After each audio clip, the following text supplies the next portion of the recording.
Welcome dear students. आज आपण study language study, भाषाभ्यास ज्याला आपण म्हणतो. भाषा कोणतीही असो, मराठी असो, हिंदी असो की ही इंग्लिश असो, जे इंग्लिश कोर्स बुक हा 9वीचा आहे, 10वीचा असो, 12वीचा असो, कोणतीही भाषा असो, पुस्तकाच्या सुरुवातीला प्रिएम्बल, प्लेज, नॅशनल अँथम, त्यानंतर प्रिफेस, प्रस्तावना, त्यानंतर पहा तुम्हाला दिसेल स्टेटमेंट कशाबद्दलचं आहे. तर लिसनिंग सुरुवातीला दिलेलं आहे की विद्यार्थ्यांनी काय करायला पाहिजे. लिसनिंग करायला पाहिजे, स्पीकिंग करायला पाहिजे, रीडिंग करायला पाहिजे, रायटिंग करायला पाहिजे, स्टडी स्किल्स कौशल्य अभ्यासाचे डेव्हलप करायला पाहिजे. लँग्वेज स्टडी भाषा अभ्यास करायला पाहिजे.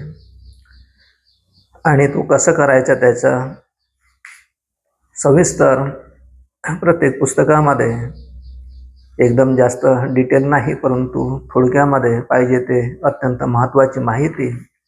मग ते हिंदी असो, इंग्लिश असो, मराठी असो की कोणतीही भाषा असो.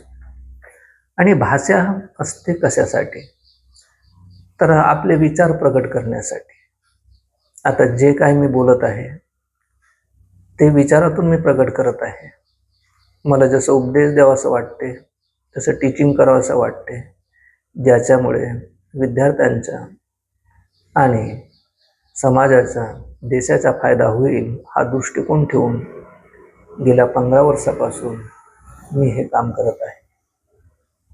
सुरुवातीला पाहिजे तेवढं विशालता, अभ्यास, पाहिजे तेवढी समज नव्हती, परंतु हळूहळू जसं अभ्यास करत आणि समोरचा अभ्यास करता आज मला कळलेलं आहे की अज्ञान हा माणसाचा खरा शत्रू आहे. अज्ञानामुळेच माणूस दुःखी होतो. अदरवाईज जर तुम्हाला कमी पैसा मिळून देखील, मोलमजुरी करून देखील तुम्ही आणि तुमच्या मुलाबाळांना चांगलं शिक्षण देता येऊ शकतो. परंतु अति तिथं माती होत आहे. अज्ञानामुळे मुलांना कसं शिकवायचं ते आजूबाजूला आपण पाहतो, आणि जसे आजूबाजूचे लोक करतात तसेच आपण करतो. आजूबाजूचे लोक इंग्रजी शाळेत टाकतात, आपण इंग्लिश शाळेत टाकतो. इकडे कमाई कमी असेल तरी चालेल, मातृभाषाला सोडतो. तर असं करू नका. आता आपण बोर्डवर लिहून देतो की शिकण्यासाठी अत्यंत महत्त्वपूर्ण गोष्टी कोणत्या आहेत. तर लिसनिंग जे शब्द आहे, लिसनिंग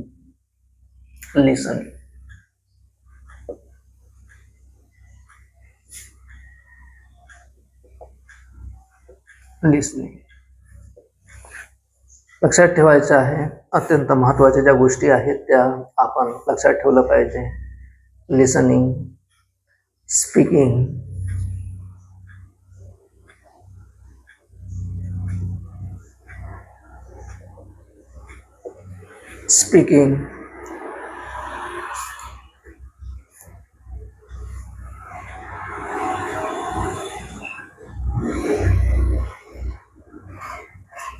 रीडिंग,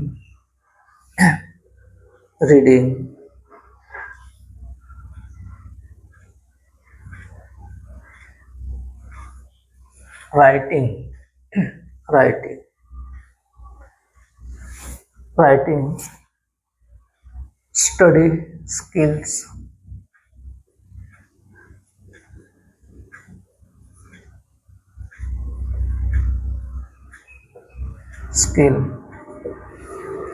आणि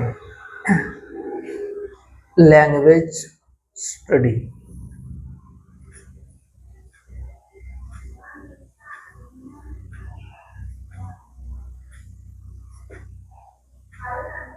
लँग्वेज स्टडी.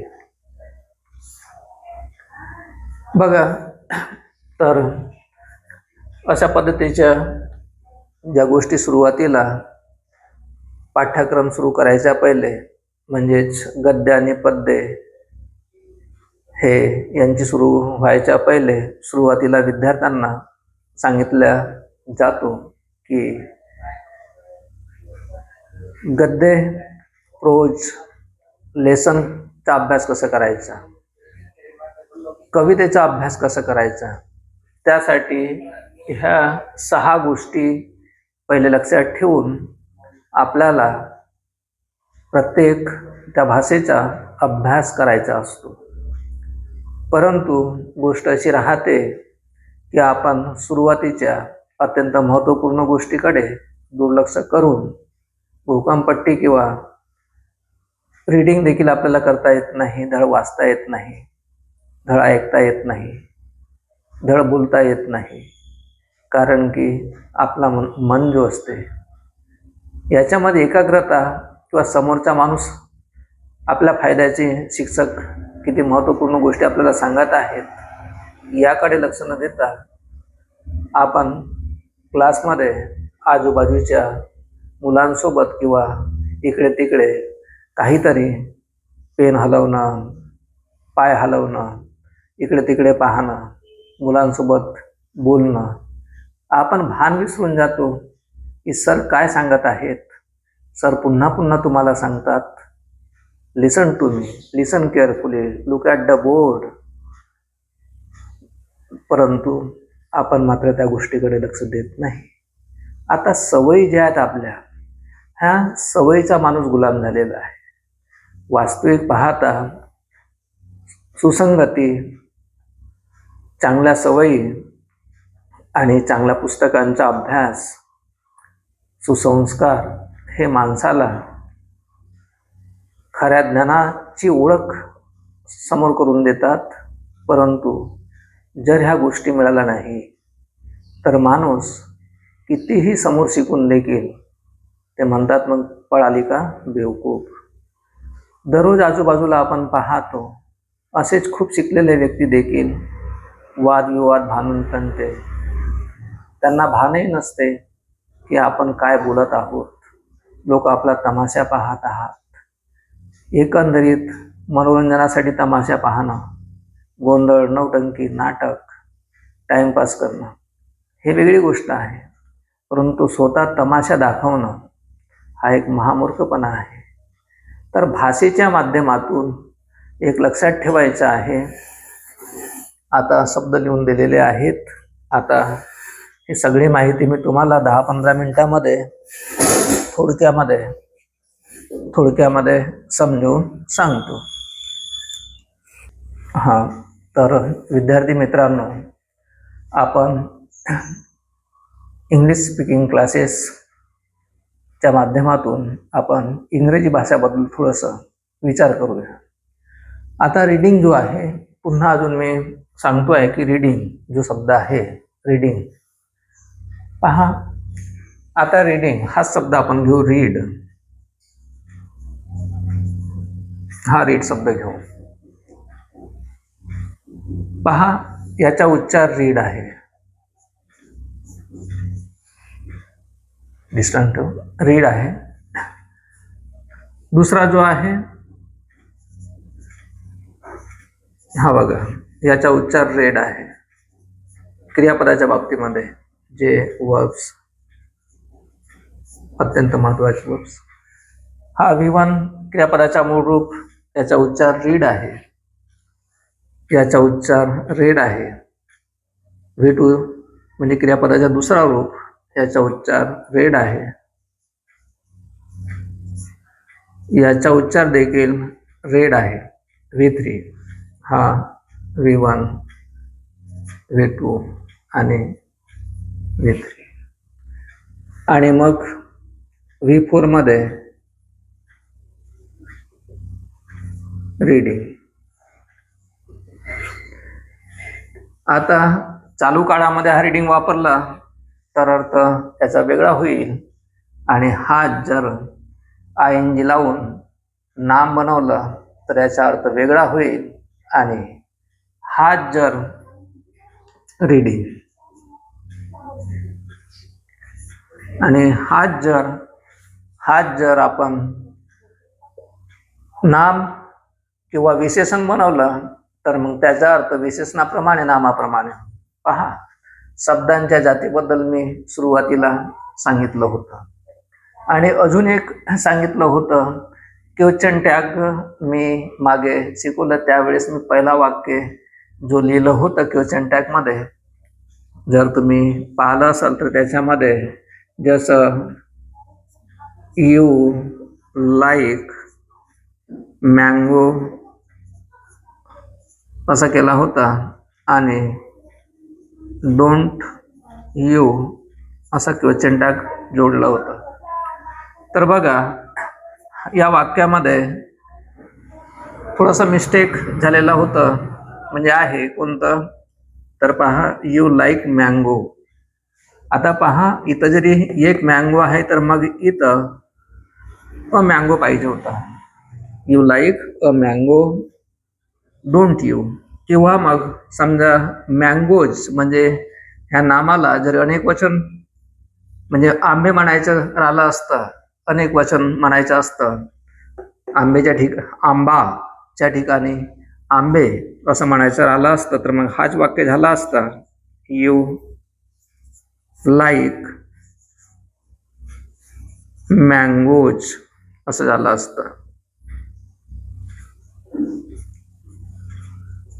Don't you.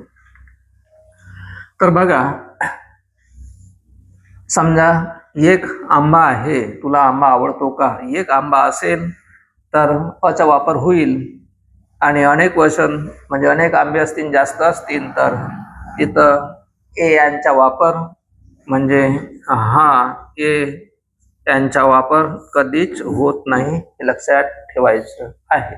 तर हे मागच्याबद्दलचं सांगितलेली गोष्ट आहे. अशी चूक होते आणि चुका होत राहतात, तर त्या दुरुस्त कसं करायचं माझ्या लक्षात आली म्हणून सांगितलं. काही काही चुका माझ्या लक्षात नाही आल्या, परंतु तुमच्या लक्षात आल्या तर त्या दुरुस्त करायच्या, तर हे सांगितलं. आता आपण लक्ष देऊ इकडे. हे झालं, याचं आता मिटवून टाकू, आपणच मिटवतो. तर आता शब्दावर येऊ, रीडिंग. बघा, स्पेलिंग सेम आहे, परंतु तिन्ही ठिकाणी काय आहे, अर्थ वेगवेगळा म्हणजे उच्चार वेगवेगळा आहे. इथं रीड आहे, इथं सेकंडमध्ये रीड आहे, थर्डमध्ये पण सेकंडमध्ये रेड आहे, आणि थर्डमध्ये पण रेडच आहे, आणि मग चौथ्यामध्ये रीडिंग आहे. आता रीडिंग नाम असो की मग तो विशेषण असो की मग तो तुमचा चालू काळामध्ये वापरला जाणारा ING फॉर्म असो, त्याचा उच्चार मात्र रीडिंगच आहे. आता काही शब्द असे आहेत बघा, जसं टेल. टेल म्हणजे सांगणे, उच्चार पहा, टेल. दुसरा TALE, तो टाले नाही, याला पण टेलच आहे, टेल. आता या टेलचा अर्थ आहे स्टोरी, गोष्ट, आणि TAIL टेल, शेपूट, प्राण्यांची. बघा, तिन्ही शब्दांचा उच्चार सेम आहे, परंतु अर्थ मात्र भिन्न आहे. तर हे जे शब्द आहेत इथं, या शब्दांना जर आपण सगळ्या शब्दांना पुस्तकात लिहिल्याप्रमाणे समजून घेतलं तर तुम्हाला ह्या सगळ्या गोष्टी समजणं सोप्या होतील आणि सोपं होईल.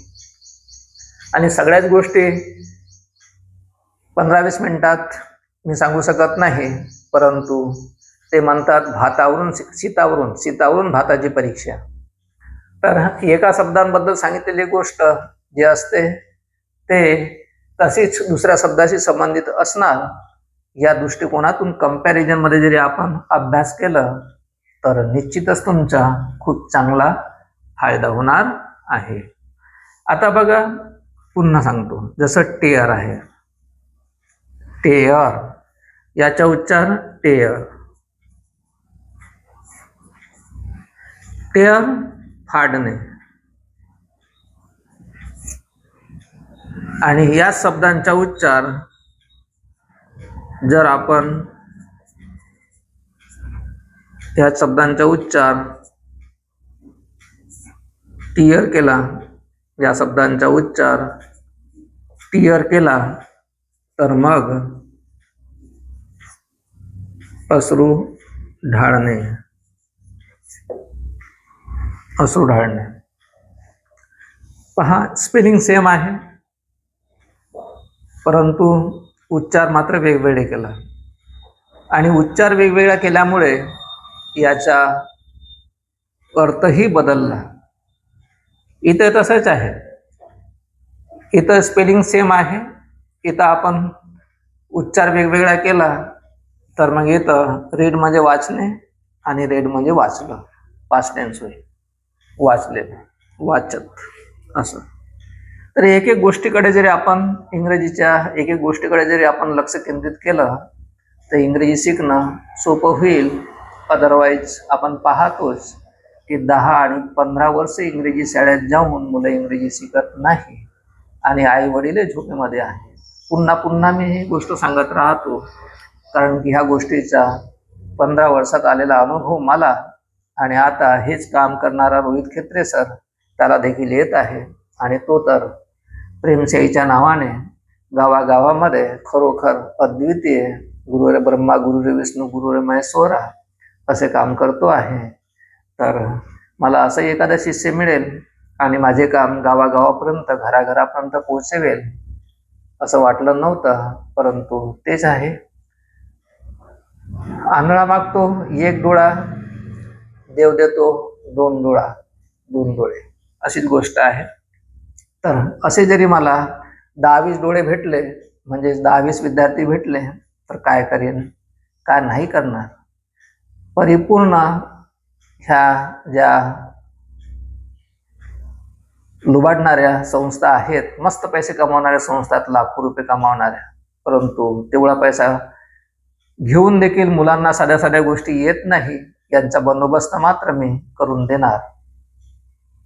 सध्या स्वतःच्या भरोश्यावरती आणि रोहित खेत्रेच्या भरोश्यावरती तो आमचं काम सुरू आहेच, परंतु यामध्ये सहभागी येणारे जास्त काय नाही आहे. कमीत कमी 1-2 वर्ष थोड्याशा सुरुवातीच्या गोष्टी शिकाव्या लागतील आणि त्यानंतर मग मैदानात येऊन ह्या गोष्टी कराव्या लागतील. तर आता आपण आपल्या या रीडिंगकडे वळू, या शब्दांकडे वळू. हे 2 शब्द सांगितलं, अजून एक शब्द सांगतो आहे समजण्यासाठी, उदाहरणं दाखल आहेत. हे उदाहरण आहेत तुम्हाला समजण्यासाठी आणि जास्त वेळ पण घेणार नाही, जास्त बोर पण तुम्हाला करणार नाही. अजून एक शब्द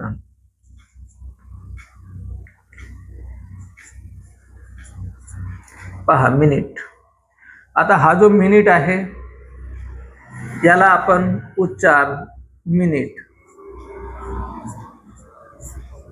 तर मिनिट म्हणजे वेळेसंबंधी, टाइम संबंधी मिनिट होईल.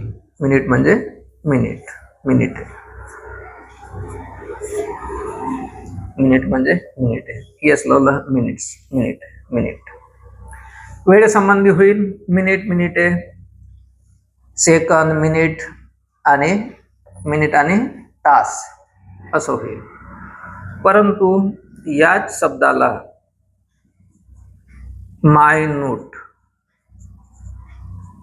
मायन्यूटली आपण म्हणतो. तर मायन्यूट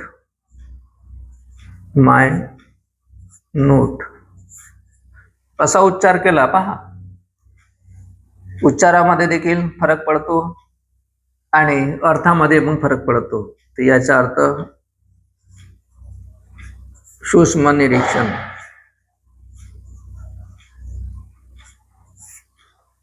निरीक्षण करणे. असावे. सूक्ष्म निरीक्षण करणे. सूक्ष्म सूक्ष्म मराठीमध्ये देखील एक एक गोष्टीकडे लक्ष द्यावं लागते. इथं यम ना लिहिला म नाही लिहिला तर सूक्ष्म होणार नाही. सूक्ष्म एकदम छोट, सुल्लक, अबीट असं. अशा पद्धतीचे जे शब्द आहेत, अजून बरेच शब्द असे आहेत, येत राहतील वाचनामध्ये, रीडिंगमध्ये, तसंच बोलण्यामध्ये, तसंच ऐकण्यामध्ये. लिसनिंग, श्रवण. मुलांना श्रवण म्हणजे माहीत नाही मराठीमध्ये देखील. आता 2 दिवस अगोदर मी क्लासमध्ये मराठीचं रीडिंग घेतलं आणि मराठीच्या रीडिंगमध्ये फक्त 16 विद्यार्थ्यातून एका विद्यार्थिनीनं बराबर वाचन केलं. आणि तेही विद्यार्थी काही पहिल्या दुसऱ्या वर्गाचे नाही, 7वी 8वी 9वीचे 10वीचे विद्यार्थी.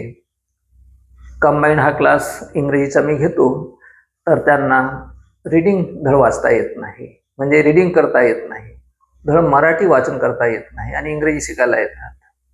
हा एक मोठी गंमत आहे. ज्याला मातृभाषा येत नाही तो दुसरी भाषा कशी शिकणार आणि दुसरी गोष्ट कशी शिकणार? कारण की जो मातृभाषातून, ज्याला मातृभाषा बराबर येतो आणि मातृभाषेतून इतर कोणतीही गोष्ट शिकण्याचा प्रयत्न करतो, तो बराबर शिकणार. तर ह्या झाल्या. आता थोडक्यामध्ये पुन्हा अजून 5 मिनिटाच्या आतमध्ये अत्यंत महत्त्वपूर्ण माहिती मी सांगतो आहे तुम्हाला. विद्यार्थी मित्रांनो, आपला रीडिंग या शब्दावरती फोकस आहे आणि म्हणून तुम्ही एक लक्षात ठेवायचं आहे. रीडिंग मग कोणत्या विषयाची असो, स्पष्टपणे आपलं वाचन असलं पाहिजे. इंग्रजीचं जे उच्चार व्यवस्थित असायला पाहिजे. कोणत्या शब्दांचा उच्चार कसं करायचा ते माहीत असलं पाहिजे. वाक्य वाचणं आणि तेही व्यवस्थित वाचणं.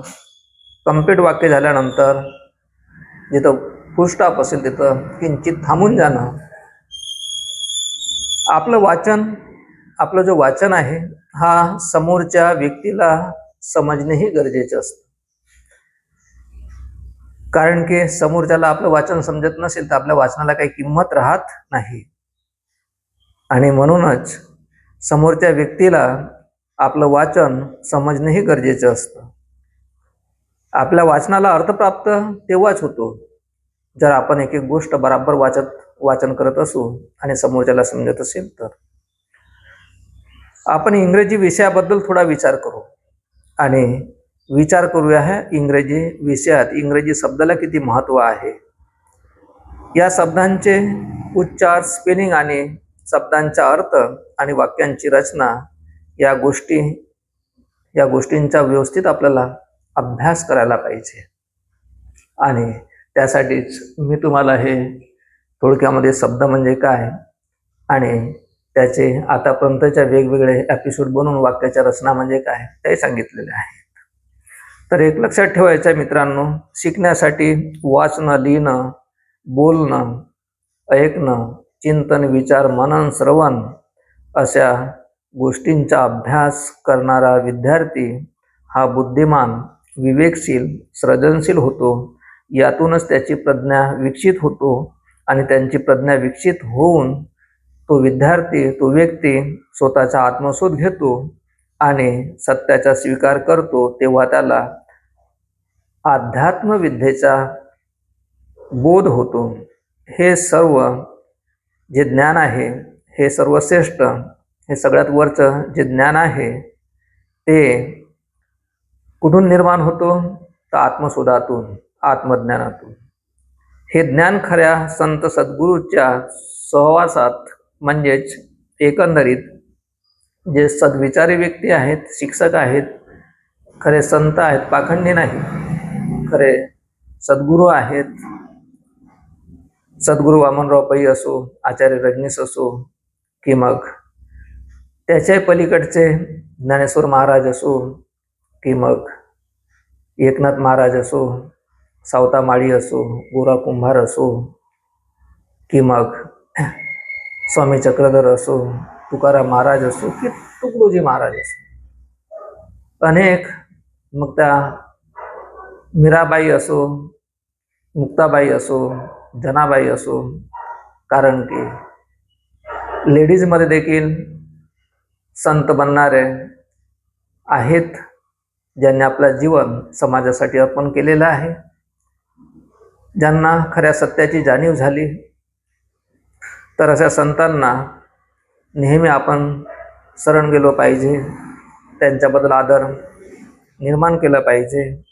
त्यांच्या संगतीमध्ये राहून जर आपण हे ज्ञान, सर्वश्रेष्ठ ज्ञान मिळवण्याचा प्रयत्न केला, तर ह्या शैक्षणिक क्षेत्रातील जे गोष्टी आहेत त्या शिकायला आपल्याला काहीही त्रास जाणार नाही आणि सहज त्या गोष्टी शिकता येतील. आणि म्हणून तुम्हाला काय बनायचं आहे, अत्यंत महत्त्वाची गोष्ट सांगतो आहे. भाषण लांबवण्यापेक्षा तुम्हाला नेमकं काय बनायचं आहे आणि त्यासाठी कोणत्या ज्ञानाची गरज आहे हे समजून घेणं अत्यंत महत्त्वाचं आहे. कारण की हे जरी नाही समजलं तर मग आपला वेळ आणि एनर्जी वेस्टेज जाणार. यासाठी सद्विचारी शिक्षकांच्या संपर्कात राहणे आणि त्यांनी सांगितल्याप्रमाणे मार्गदर्शन आणि उपदेश दिल्याप्रमाणे आपण तसं करणं, त्यामुळेच आपली वाट चुकणार नाही आणि असा व्यक्ती आपल्या मुक्कामापर्यंत सहज पोहोचणार, यशस्वी होणार. म्हणजेच मी जे सांगतो आहे ते मलाही कोणत्या तरी माध्यमातून वाट मिळालेली असणार, की जे अत्यंत सुंदर वाट आहे. जाताना मात्र थोडंसं खाचखळगे असणारच, चालावं तर लागणारच, प्रयत्न तर करावा लागणारच. असं तर होणार नाही देहहारी पणगावरी, असं काही मिळत नाही. तर मित्रांनो, एवढं सांगून तुम्हाला रीडिंगबद्दल आणि सोबत उपदेश दिलं, काही शब्दांबद्दलची माहिती दिली. अजून काही बऱ्याचशा गोष्टी आहेत ज्या मी सांगू शकत नाही. अशा गोष्टींचा आपण शोध घेतला पाहिजे. तर तेच असते, necessity is the mother of invention. गरज ही शोधाची जननी आहे. जर तुम्ही जे तुम्हाला करायचं आहे, बनायचं आहे आणि समाजासाठी, देशासाठी, स्वतःसाठी, कुटुंबासाठी काहीतरी चांगलं करायचं आहे, नावलौकिक करायचं आहे, तर सद्वर्तनी व्हा, सद्विचारी व्हा आणि आत्मशोध घ्या. आपल्यामध्येच अनेक विकृती आहेत, परंतु आपण दुसऱ्याला दोष देतो. विद्यार्थी मित्रांनो, आपल्याला यशस्वी जीवनाचा मार्ग दाखविण्यासाठी प्रत्येक वेळेस मी तुम्हाला उपदेश आणि भाषण देत राहतो. केंद्रबिंदू तोच आहे. जर आपण एक एक गोष्ट समजून घेतली तर निश्चितच आपल्याला दुसऱ्याचे दोष पाहण्यापेक्षा स्वतःमधील असणारे दोष नाही, दोष म्हणजे दुर्गुण, ते पाहता येतील. म्हणजेच आत्मशोध घेता येईल, आत्मपरीक्षण करता येईल, आत्मशुद्धी करता येईल. मग तुमची शरीरशुद्धी, विचारशुद्धी, भावशुद्धी होईल, की ज्यामुळे मग तुम्हाला तुमचं मन शांत आणि प्रसन्न ठेवता येईल. मनापासून, बुद्धीपासून पूर्ण 100% त्याचा उपयोग करता येईल. असा व्यक्ती जरी तुम्ही घडणारच. बुद्धी तुमच्याजवळ आहे, परंतु ते गहाण आहे. गहाण ठेवू नका. तुमचं घरदार, धनसंपत्ती, पैसा गेला तरी चालेल, बुद्धीला गहाण ठेवू नका. कारण की मन करारे प्रसन्न, मनाचा सगळं खेळ आहे, सगळं मनाचा खेळ आहे. मनाचा खेळ ज्याला खेळता आलं तो मास्टर ब्लास्टर सचिन तेंडुलकरच्या वरचा गेम खेळून एक सत्य म्हणजे काय ते लोकांना सांगेल. सत्य सांगणारा संत जो असते त्याच्या समोर मोठमोठे प्लेयर हात जोडायला जातात की नाही. सत्य साईबाबा, मग सांगा मला की साईबाबा स्वतः त्यांच्याकडे जाऊन हात नाही जोडला, तर मग सचिन तेंडुलकर असो की किती मोठमोठे महान खिलाडी असो, ते मात्र जाऊन आज विचार केला तर जो असे संत झालेले आहेत, महात्मे झालेले आहेत, अशिक्षित असून देखील ज्यांनी समाजाला खूप चांगला डायरेक्शन दिला आणि त्यांना सुखी करण्याचा एक मार्ग दाखवला. खाली हात से आया, खाली हात से जाना है. हाँ क्या लेके जाना है, क्या लेके आए हैं. परंतु आपण वस्तुस्थिती जी आहे त्याला विसरतो आणि आजच्या कलियुगामध्ये धन संपत्ती पैसा नोकरी याच्या मागे आपण धावतो आणि पॅरेंट्सला ह्या गोष्टी नाही मिळाल्या तर मग मुलांना मिळण्यासाठी अशा पद्धतीचा एक पागलपणानं जीवन जगतो. परंतु जे आहे आपल्याकडे त्याच्यामध्ये मात्र आपण समाधान संयम शांती सुख न ठेवता अरे जे आहे त्याच्यामध्येच तुम्ही आत्तापासून शांती सुखानं राहा आणि ज्या परिस्थितीत आहात त्या परिस्थितीमध्येच तुम्हाला बऱ्याच गोष्टी असं नाही आहे की नाही मिळतात. तुम्ही त्याचा उपयोग करून घेतला पाहिजे. एक भीकमंगा देखील पोट भरू शकतो. तर तुम्ही 4 पैसे मोलमजुरी करून जरी मिळवत असाल तर तुम्हाला तुमच्या मुलाला चांगलं शिक्षण देता येणार नाही का? एक लोहाराचा मुलगा देखील सॉक्रेटिस बनू शकतो, एक जगातला ग्रेट फिलॉसॉफर बनू शकतो. तर एक गरिबाचा मुलगा देखील झोपडीत राहून देखील एक कलेक्टर बनू शकतो. एखादा हँडिकॅप अपाहिज असणारा दिव्यांग विकलांग तो देखील नावलौकिक करू शकतो. तर तुम्ही तर हट्टे आहात. मग बुद्धी बराबर आहे, शरीर बराबर आहे, परंतु या शरीराचा उपयोग जरी बराबर नाही केला तर काय होईल? आणि म्हणून सांगतोय शरीर ना शत्रु है ना मित्र है. उसका जैसा उपयोग करोगे वैसा ही साबित हो जाता है. मन के सजग पहरेदार बने, उसे धर्मशाला ना होने दे. तर मित्रांनो, अज्ञान शक्तियों का विनाश करवाता है. म्हणून सद्वर्तनी सत्पुरुष सद्गुरू चांगले शिक्षक जे सांगतात त्या गोष्टी जर आपण आत्मसात केल्या आणि आपल्यामधील विकृत्या दूर करण्याचा पूर्ण प्रयत्न केला तर निश्चितच तुम्हाला जे बनायचा जे व्हायचा बनू शकाल. आणि स्वतः जरी तुम्हाला सुख शांती आनंदाचा मजा घेता आलं तर इतरांना देखील तुम्ही त्यांची मजा देणार. अदरवाईज अज्ञानी माणूस नेहमी स्वतःही दुःखी राहतो, इतरांना दुःखी करतो. तर असे करू नका. That's all.